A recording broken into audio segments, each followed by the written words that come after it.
South ఇండియాలోని అతి తక్కువ ధరలకి రత్నాలనందించే ఏకైక సంస్థ 6JVR.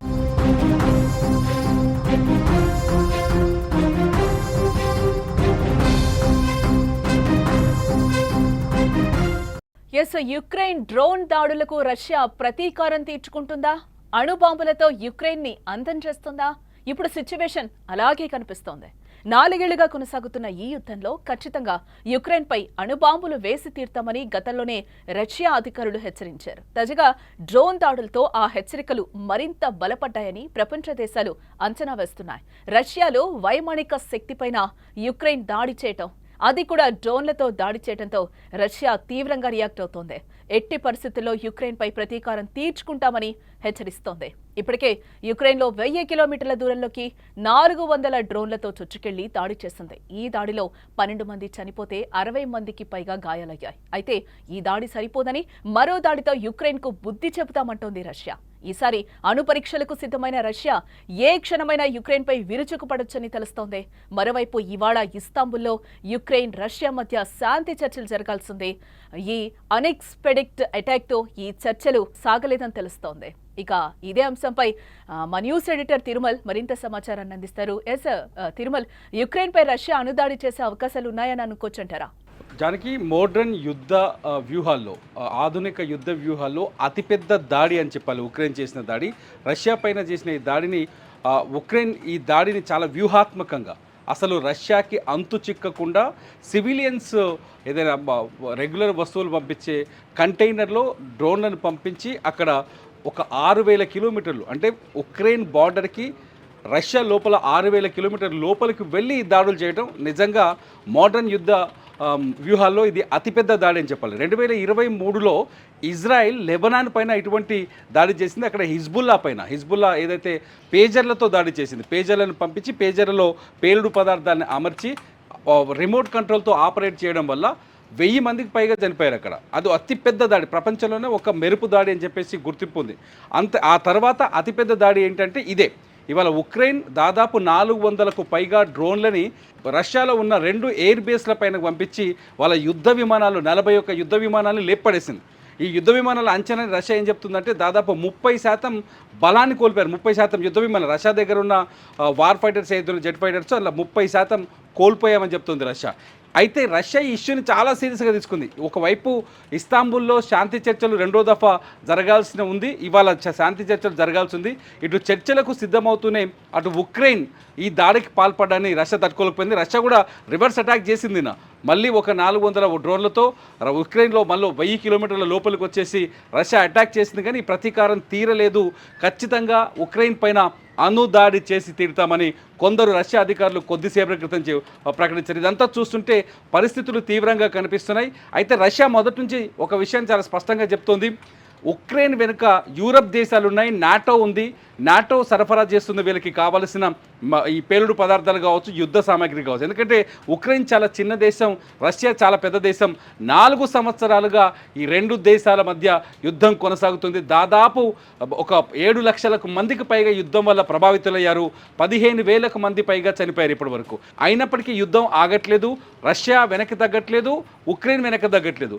ట్రంప్ అధికారంలోకి వచ్చిన తర్వాత చాలా స్పష్టంగా చెప్పి అధికారంలోకి వచ్చిన 2వ రోజే యుద్ధాన్ని నిలుపుదల చేస్తా అని చెప్పాడు. భారతదేశం మధ్య పాకిస్తాన్ మధ్య ఏదో యుద్ధాన్ని ఆపారు అని చెప్పుకున్నట్టుగానే ఓ గొప్ప చెప్పబోయే ట్రంప్. కానీ ట్రంప్ని యూరప్ దేశాలు కూడా ఇప్పుడు నమ్మలేని పరిస్థితి ఏర్పడాయి. ఎందుకంటే అమెరికా అవసరాలకు తగ్గట్టుగా ప్రవర్తిస్తుంది, అమెరికా అవసరాలకు తగ్గట్టుగా బిహేవ్ చేస్తుంది. కాబట్టి యూరప్ దేశాలు ట్రంప్ పైన ఒత్తిడి చేస్తున్నాయి, ఖచ్చితంగా ఉక్రెయిన్తో శాంతి చర్చలకి రావాలి, అమెరికా దానికి పూనుకోవాలని. అప్పటికి ట్రంప్ రష్యాతో పుతిన్తో మాట్లాడారు. పుతిన్ కూడా చాలా వ్యూహాత్మకంగా అడుగులు వేస్తున్నారని ఒక చర్చ జరుగుతుంది ప్రపంచవ్యాప్తంగా. ట్రంప్తో సానుకూలంగా స్పందిస్తూనే యుద్ధం విషయంలో మాత్రం వెనక్కి తగ్గట్లేదు. ఉక్రెయిన్ పైన తాజాగా ఇవాళ ఉక్రెయిన్ దాడి చేసింది. ఉక్రెయిన్కి కొద్ది రోజుల క్రితం ఈ వారంలోనే ఉక్రెయిన్ పైన రష్యా ఊహించని మెరుపు దాడులు చేసింది. ఈ దాడుల నేపథ్యంలో ఉక్రెయిన్ రష్యా మధ్య ఆ గ్యాప్ అట్లాగే కొనసాగుతుంది. శాంతి చర్చలు జరుగుతున్నప్పటికీ సీజ్ ఫైర్కి అయితే అవకాశాలు ఎక్కడా కనిపించట్లేదు. 2 దేశాల మధ్య భీకర యుద్ధ వాతావరణం కనిపిస్తుంది. 4 ఏళ్ల తర్వాత కూడా ఇవాళ ఉక్రెయిన్ రష్యా యుద్ధ విమానాలపైన అటాక్ చేయడం అనేది చాలా సీరియస్గా కనిపిస్తుంది. ఖచ్చితంగా గతంలోనే పుతిన్ చాలా స్పష్టంగా వార్నింగ్ ఇచ్చాడు, అణుదాడి చేసి తీరుతామని. రష్యన్ అధికారులు ఇవాళ కూడా మళ్ళీ కొన్ని స్టేట్మెంట్స్ ఇచ్చారు. ఇప్పటికే ఉక్రెయిన్ పైన అటాక్కి అణుబాంబుల్ని మరి టెస్ట్ చేస్తున్నారనే ఒక వార్త కూడా కనిపిస్తోంది. ఒకవేళ అదే జరిగితే మాత్రం ఊహించని పరిణామాలు జరిగే అవకాశాలు చాలా స్పష్టంగా కనిపిస్తున్నాయి. జానకి, ఉక్రెయిన్ పై అణుదాడి చేస్తే అది మూడో ప్రపంచ యుద్ధానికి దారి తీయొచ్చంటారా? చాలా స్పష్టంగా ఒకవేళ అణుదాడి గనక ఉక్రెయిన్ పైన జరిగితే, రష్యా ఈ రాత్రికి ఏదైనా అటాక్ చేయగలిగితే ప్రపంచ యుద్ధానికి, మూడో ప్రపంచ యుద్ధానికి ఆస్కారం కూడా ఉందని చెప్పొచ్చు. ఎందుకంటే ఉక్రెయిన్కి యూరప్ దేశాలు మద్దతుగా ఉన్నాయి. మొదటి నుంచి యూరప్ దేశాలు ఉక్రెయిన్ సపోర్ట్ చేస్తున్నాయి. ఒకవేళ ఉక్రెయిన్కి తీవ్ర నష్టం జరిగితే ఖచ్చితంగా యూరోపియన్ దేశాలు దానిపైన, రష్యా పైన రివెంజ్ తీసుకునే అవకాశం ఉంది. రష్యా కూడా పదే పదే చెప్తుంది, మీ నాటో ఎయిర్ బేసెస్ పైన, ఆర్మీ బేస్ల పైన అటాక్ చేస్తాం, మీరు ఉక్రెయిన్కి మద్దతు ఇస్తే, ఏ క్షణమైన మద్దతు ఇస్తే మీ నాటో ఎయిర్ బేసెస్ పైన అటాక్ చేస్తామని మొదటి నుంచి రష్యా వార్నింగ్ ఇస్తుంది. ఇవాళ కూడా అది చెప్పింది. అయితే జెలెన్స్కీ ఎవరైతే ఉక్రెయిన్ అధ్యక్షుడు ఉన్నారో ఆయన చాలా స్పష్టంగా చెప్పాడు, రష్యా పైన మేము రాత్రి చేసిన దాడుల్లో ఉపయోగించింది కేవలం ఉక్రెయిన్ సొంతంగా తయారు చేసుకున్న డ్రోన్లు, ఈ డ్రోన్ల ద్వారానే అటాక్ చేశాము, దీనికి విదేశీ డ్రోన్లు లేవు, మాకు యూరోప్ నుంచి ఎటువంటి మద్దతు లేదు. బయటికి చాలా స్పష్టంగా చెప్తుంది మొదటి నుంచి ఉక్రెయిన్ అమెరికాపై ఒత్తిడి చేస్తున్నాయి, ఉక్రెయిన్కి సపోర్ట్ చేయాలి, బహాటంగా రావాలని చెప్పేసి. కానీ ఉక్రెయిన్కి యూరప్ దేశాల మద్దతు ఉందని రష్యా బలంగా విశ్వసిస్తోంది. కాబట్టి ఖచ్చితంగా ఇది మూడో ప్రపంచ యుద్ధం వైపు మలుపు తిరిగే అవకాశం ఉంది. ఒకవేళ ఉక్రెయిన్కు మద్దతుగా యూరప్ దేశాలు నిలిస్తే రష్యా ఆటోమేటిక్గా చైనా దగ్గరికి వెళ్తుంది. ఎందుకంటే చైనాకి రష్యాకి చాలా సత్సంబంధాలు ఉన్నాయి, అవసరం ఏర్పడుతుంది. కాబట్టి ఖచ్చితంగా చైనా వైపు వెళ్తుంది రష్యా. చైనా ఖచ్చితంగా యూరప్ దేశాలపైన వ్యతిరేకంగా ఉంది, అమెరికా పైన వ్యతిరేకంగా ఉంది. ఖచ్చితంగా చైనా ఏం చేస్తుందంటే రష్యాకి పూర్తి స్థాయిలో మద్దతు ఇవ్వడానికి ముందుకు వస్తుంది. ఇదే జరిగితే మాత్రం ఖచ్చితంగా మూడో ప్రపంచ యుద్ధం వైపు దారితీసే అవకాశం అయితే చాలా స్పష్టంగా ఉందని చెప్పొచ్చు. జానకి, అంటే యుక్రెయిన్ దాడి తర్వాత ప్రపంచ దేశాలు భారత్ని హెచ్చరిస్తున్నాయి. అసలు ఎందుకు హెచ్చరిస్తున్నాయి? ఎప్పుడైతే ఉక్రెయిన్ డ్రోన్లతో, ఇప్పుడు అధునాతన యుద్ధం ఎలా మొదలైందంటే డ్రోన్ అటాక్స్తో స్టార్ట్ అయింది.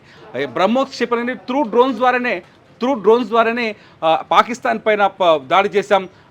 బ్రహ్మోస్ క్షిపణి అంటే డ్రోన్ల ద్వారా మభ్యపెట్టి పాకిస్తాన్ 11 ఎయిర్ బేసెస్ పైన అటాక్స్ జరిగాయి. ఆ తర్వాత ఇప్పుడు ఉక్రెయిన్లో కూడా మెరుపు దాడి జరిగింది. ఇది 400 డ్రోన్లు వెళ్ళి 6000 కిలోమీటర్ల లోపలికి వెళ్ళి అటాక్ చేయడం అనేది ఎవరు ఊహించనిది. సేమ్ సిచ్యువేషన్ ఒకవేళ భారత్ పైన పాకిస్తాన్ కూడా ఇటువంటి దాడులు చేసే అవకాశం ఉండొచ్చు అని చెప్తున్నారు. గతంలో కాశ్మీర్లో ఒక ఎయిర్ బేస్ పైన దాడి చేసింది, బయట ఉన్న పాకిస్తాన్ ఒక డ్రోన్ దాడి చేసింది. ఆ ఎయిర్ బేస్లో కొన్ని హెలికాప్టర్లు కొన్ని తగలబడిపోయాయి. చాలా పెద్ద 2021లో జరిగింది ఈ సంఘటన. సో ఇటువంటి దాడులు అంటే ఖచ్చితంగా పాకిస్తాన్ డ్రోన్లను వాడుతోంది. ఈ డ్రోన్లని మనకు తుర్కియా, ఏదైతే టర్కీ ఉందో Turkey at the same time China సరఫరా చేస్తోంది. ఎవరికి?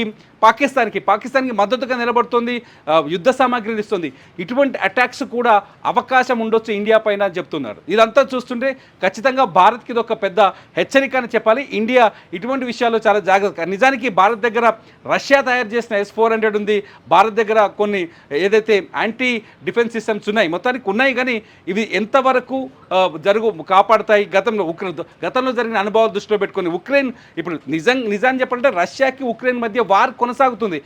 యాంటీ డిఫెన్స్ సిస్టమ్స్ ఏవైతున్నాయి అన్నీ యాక్టివ్ అయి ఉంటాయి. అయినప్పటికీ కూడా డ్రోన్లని ఏమి చేయలేకపోయింది. అంటే కంటైనర్లలో డ్రోన్లని రష్యాకి పంపించి అక్కడి నుంచి లాజిస్టిక్ కంటైనర్లలో డ్రోన్లను అక్కడికి పంపించి అక్కడి నుంచి రిమోట్ ద్వారా ఆపరేట్ చేసి రష్యాలో ఉన్న 2 ఎయిర్ బేస్ల పైన అటాక్ చేయడం అనేది ఎవరు అంచనా వేయని వ్యూహం. అటువంటి వ్యూహం భారత్లో కూడా జరగవచ్చు అనేది హెచ్చరిక వెనుక ఉన్న అర్థం. అందుకనే ప్రపంచ దేశాలు కానీ లేకపోతే ఈ దాడి తర్వాత భారత్ జాగ్రత్తగా ఉండాలి, పాకిస్తాన్ ఇటువంటి దొంగ దెబ్బలకు తీసేందుకు రెడీ అవ్వచ్చు అనేది ఇక్కడ కనిపిస్తున్న చర్చ.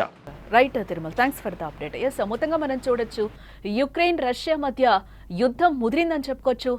యుక్రెయిన్ డ్రోన్ దాడిపై రష్యా ప్రతీకారం తీర్చుకుంది.